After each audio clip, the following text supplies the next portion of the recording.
ಸ್ನೇಹಿತರೆ, ಮೀಡಿಯಾ ಮಾಸ್ಟರ್ಸ್ಗೆ ಸ್ವಾಗತ ಸುಸ್ವಾಗತ.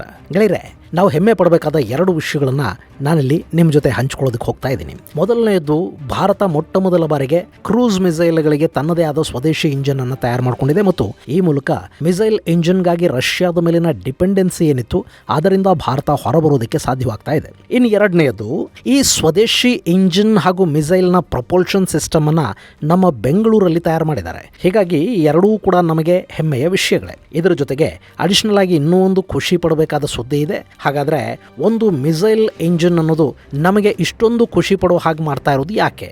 ಏನು ಈ ಮಿಸೈಲ್ನ ವಿಶೇಷ ಅನ್ನೋದನ್ನ ಒಂದು ಸ್ವಲ್ಪ ಇಲ್ಲಿ ನೋಡೋಣ ಬನ್ನಿ.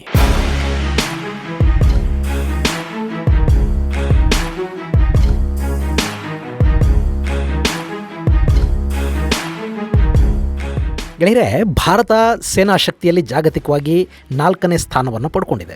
ಅಮೆರಿಕ ಮೊದಲ ಸ್ಥಾನದಲ್ಲಿದ್ದರೆ ರಷ್ಯಾ 2ನೇ ಸ್ಥಾನದಲ್ಲಿ ಕಾಣಿಸ್ಕೊಳ್ಳುತ್ತೆ. ಹಾಗೆ 3ನೇ ಸ್ಥಾನದಲ್ಲಿ ಚೈನಾ ಇದ್ದರೆ 4ನೇಯದ್ದು ಭಾರತ. ಇನ್ನು ಶಕ್ತಿಶಾಲಿ ಮಿಸೈಲ್ಗಳನ್ನು ಹೊಂದಿರೋ ದೇಶಗಳನ್ನು ಪಟ್ಟಿ ಮಾಡಿದರೆ ಅದರಲ್ಲಿ ಅಮೆರಿಕ, ರಷ್ಯಾಗಳ ನಂತರ 3ನೇ ಸ್ಥಾನದಲ್ಲಿ ಭಾರತ ನಿಂತ್ಕೊಳ್ಳುತ್ತೆ. ಭಾರತದ ಬಳಿ ಸಾಕಷ್ಟು ಬ್ಯಾಲಿಸ್ಟಿಕ್ ಕ್ರೂಸ್ ಮಿಸೈಲ್ಗಳಿವೆ. ನಮ್ಮ ಬ್ರಹ್ಮೋಸ್ನ ಮೊದಲ ಕನ್ಸೈನ್ಮೆಂಟ್ ಫಿಲಿಪೈನ್ಸ್ಗೆ ಹೋಗ್ತಲೂ ಇದೆ. ಭಾರತದ ಅಗ್ನಿ ಕ್ಷಿಪಣಿಗಳು ಚೈನಾದ ನಿದ್ದೆಗೆಡಿಸ್ತಾ ಇವೆ. ನಮ್ಮ ಪಿನಾಕ, ಆಕಾಶ್ ಮುಂತಾದ ಕ್ಷಿಪಣಿಗಳನ್ನು ಈಗಾಗಲೇ ಆರ್ಮೇನಿಯಾ ಖರೀದಿ ಮಾಡಿದೆ. ಇನ್ನು ಆಗಾಗ ಭಾರತ ಮಿಸೈಲ್ ಟೆಸ್ಟ್ಗಳನ್ನು ಕೂಡ ಮಾಡ್ತಲೇ ಇರುತ್ತೆ. ಇಷ್ಟಾದರೂ ಭಾರತದ ಕ್ರೂಸ್ ಮಿಸೈಲ್ಗಳಿವೆಯಲ್ಲ, ಇವುಗಳ ಇಂಜಿನ್ಗಾಗಿ ನಾವು ರಷ್ಯಾದ ಮೇಲೆ ಡಿಪೆಂಡ್ ಆಗಿದ್ವಿ. ಹಾಗೆ ಸ್ವದೇಶಿ ಇಂಜಿನ್ ತಯಾರು ಮಾಡ್ಕೋಬೇಕು ಅಂತ ಭಾರತ ಕೂಡ ಸಾಕಷ್ಟು ವರ್ಷಗಳಿಂದ ಪ್ರಯತ್ನ ಪಡ್ತಾ ಇತ್ತು. ಅದಕ್ಕಾಗಿ ಸಾಕಷ್ಟು ಪರೀಕ್ಷೆಗಳನ್ನೂ ಮಾಡ್ತಾ ಇತ್ತು. ಈಗ ಆ ಎಲ್ಲ ಪ್ರಯತ್ನಗಳಿಗೂ ಫಲ ಸಿಕ್ಕ ಕಾಣ್ತಾ ಇದೆ. ಭಾರತ ತನ್ನ ಕ್ರೂಸ್ ಮಿಸೈಲ್ ನಿರ್ಭಯಾಗೆ ಸ್ವದೇಶಿ ಇಂಜಿನ್ ಹಾಗೂ ಸ್ವದೇಶಿ ಪ್ರೊಪಲ್ಷನ್ ಸಿಸ್ಟಮ್ ಅನ್ನು ಬಳಕೆ ಮಾಡಿ ಯಶಸ್ವಿ ಪರೀಕ್ಷೆಗಳನ್ನು ಮಾಡಿದೆ. ಎಲ್ಲ ರೀತಿಯಲ್ಲೂ ಅಂದರೆ ಸರ್ಫೇಸ್ ಹಾಗೂ ಏರ್ ಮಾನಿಟರಿಂಗ್ ಅಲ್ಲಿ ಕೂಡ ನಿರ್ಭಯ ಯಶಸ್ವಿಯಾಗಿದ್ದು ಭಾರತದ ಕನಸಿಗೆ ಈಗ ಮತ್ತಷ್ಟು ರೆಕ್ಕೆಗಳು ಮೂಡ್ತಾ ಇವೆ.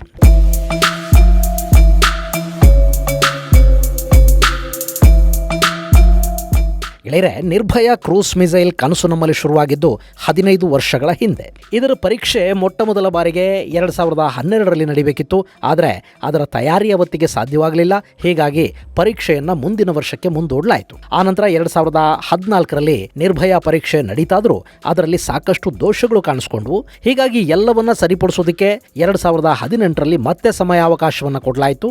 ಕಡೆಗೆ 2022ರಲ್ಲಿ ಮೊಟ್ಟ ಮೊದಲ ಬಾರಿಗೆ ಸಂಪೂರ್ಣವಾಗಿ ಸಿದ್ಧಗೊಂಡಿದ್ದ ನಿರ್ಭಯಾಗೆ ಭಾರತದ ಅಪ್ಪಟ ಸ್ವದೇಶಿ ಇಂಜಿನ್ ಮಾಣಿಕ್ ಅನ್ನು ಬಳಸಿ ಪರೀಕ್ಷೆ ಮಾಡಲಾಯಿತು. ಆದರೆ ಮಾಣಿಕ್ ಇಂಜಿನ್ ನಿರೀಕ್ಷಿತ ಫಲಿತಾಂಶವನ್ನು ಕೊಡಲಿಲ್ಲ. ಹೀಗಾಗಿ ಆ ಪರೀಕ್ಷೆ ಯಶಸ್ವಿ ಅಂತ ಅನ್ನಿಸ್ಕೊಳ್ಳಿಲ್ಲ. ಆದರೆ ನಮ್ಮ DRDO ಈ ಪ್ರಯೋಗಗಳನ್ನು ಇಲ್ಲಿಗೆ ನಿಲ್ಲಿಸೋದಕ್ಕೆ ಹೋಗಲಿಲ್ಲ. ಇಂಜಿನ್ನ ಕಾರ್ಯಕ್ಷಮತೆಯನ್ನು ಮತ್ತಷ್ಟು ಹೆಚ್ಚು ಮಾಡೋ ಕೆಲಸ ಅಲ್ಲಿ ಶುರುವಾಯಿತು.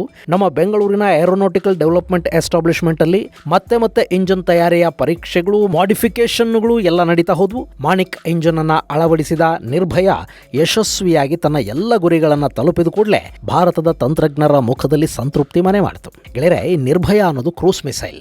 ಇದರ ಸಾಮರ್ಥ್ಯ ಮತ್ತು ಮಹತ್ವ ಏನು ಅಂದ್ರೆ, ಇದು ಸುಮಾರು 1,500 ಕಿಲೋಮೀಟರ್ ರೇಂಜ್ ಅನ್ನು ಹೊಂದಿದೆ. ಹಾಗೆ ಸಬ್ಸಾನಿಕ್ ಕ್ರೂಸ್ ಅಂದ್ರೆ ಶಬ್ದದ ವೇಗಕ್ಕಿಂತ ಕಡಿಮೆ ವೇಗದಲ್ಲಿ ಚಲಿಸುವ ಮಿಸೈಲ್ ಇದು.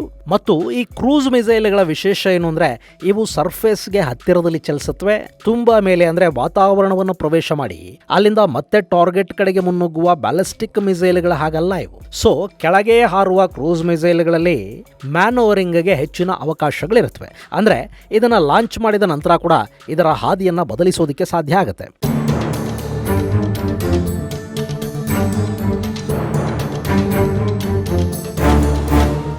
ಇನ್ನು ಈ ನಿರ್ಭಯ ಇದೆಯಲ್ಲ, ಇದು 6 ಮೀಟರ್ ಉದ್ದ, 0.52 ಮೀಟರ್ ಅಗಲ, ಹಾಗೆ 2.7 ಮೀಟರ್ ವಿಂಗ್ ಸ್ಪಾನ್ ಅನ್ನು ಹೊಂದಿದೆ. 1,500 ಕಿಲೋಮೀಟರ್ ರೇಂಜ್ ಅನ್ನು ಹೊಂದಿರುವ ಈ ಮಿಸೈಲ್ ಕಾರ್ಯಾಚರಣೆಗಳ ಅಗತ್ಯಕ್ಕೆ ತಕ್ಕ ಹಾಗೆ ಸುಮಾರು 200ರಿಂದ 300 kgಯಷ್ಟು ತೂಕದ 24 ವಾರ್ ಹೆಡ್ಗಳನ್ನು ಹೊತ್ತೊಯ್ಯುವ ಸಾಮರ್ಥ್ಯ ಇದಕ್ಕಿದೆ.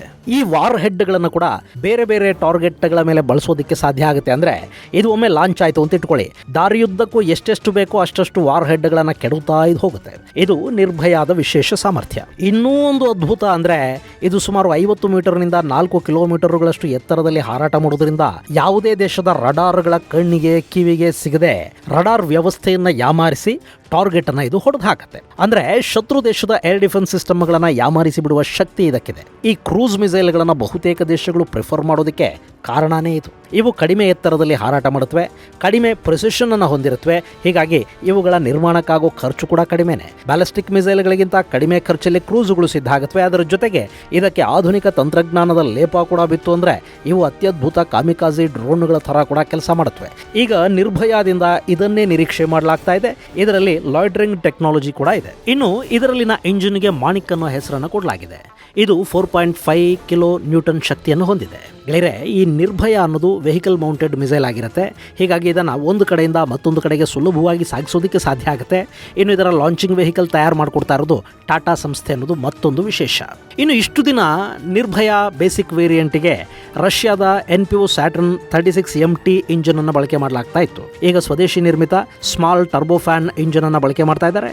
ಇನ್ನು ನಾನಿಷ್ಟೊತ್ತು ಹೇಳಿದ್ದು Nirbhay long range land attack cruise ಮಿಸೈಲ್ನ ಕಥೆ.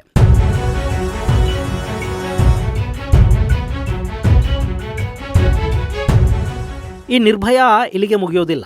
ಇದರಲ್ಲಿ ಸಬ್ಮರಿನ್ನಿಂದ ಲಾಂಚ್ ಮಾಡಬಹುದಾದ 2 ವೇರಿಯಂಟ್ಗಳಿವೆ. ಆ ಪೈಕಿ ಒಂದು ಆಂಟಿಶಿಪ್ ಮಿಸೈಲ್, ಇನ್ನೊಂದು ಲ್ಯಾಂಡ್ ಅಟ್ಯಾಕ್ ಕ್ರೂಸ್ ಮಿಸೈಲ್. ಈ ಸಬ್ಮರಿನ್ ಮಿಸೈಲ್ಗಳನ್ನು ಟಾರ್ಪೆಡೋಗಳ ಮೂಲಕ ಲಾಂಚ್ ಮಾಡೋದಕ್ಕೆ ಸಾಧ್ಯ ಆಗುತ್ತೆ ಮತ್ತು ಇವು 5.6 ಮೀಟರ್ ಉದ್ದ, 975 kg ತೂಕ ಹಾಗೂ 0.75 ಮ್ಯಾಕ್ಸ್ ಸ್ಪೀಡ್ ಅನ್ನು ಹೊಂದಿವೆ. ಆರಂಭಿಕ ಹಂತದಲ್ಲಿ ಇದರ ರೇಂಜು ಸುಮಾರು 500 ಕಿಲೋಮೀಟರ್ಗಳಷ್ಟಿತ್ತು.